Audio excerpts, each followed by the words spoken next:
So to expect that the entire cost should be recovered for the film to be called a hit would be foolhardiness, But tell me, broad figures, what were y'all looking at when the film came out in front of the public, and how much would you attribute to parts 2 and 3? Firstly, the budget was never made for one part. Exactly. The budget is made for 3 parts. Brahmastra is 3 films, not one film. It's part 1, part 2, and part 3. So the budget is it's not been broken down into film 1, film 2, film 3. It's for the entire trilogy.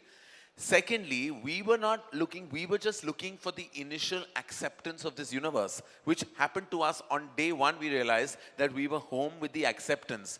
A film to open in Hindi to open and other languages to cross the 35 crore mark without a holiday and without a without franchise. any holiday, that means that they had bought into the fact that this is a multiverse, a universe, and that's what we wanted, Komal, from this film. We were not looking at numbers and figures. We were looking, you accept this world because there's so much more, so much more to come.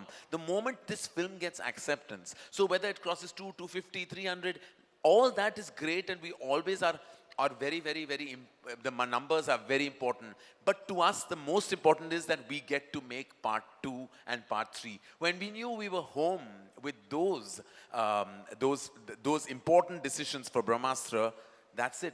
That is the biggest success, that we're making part 2. You only make part 2 when part 1 is loved and accepted, and that's what's happening in this film, is that there is so much curiosity for the Dev and Amrita story, for the Isha track, for Shiva, for everything. Like, there's so much, like, we're inundated with questions where we go, and that is what I think Ayan created this universe for, to kind of get that dialogue and conversation and all that energy behind the film going.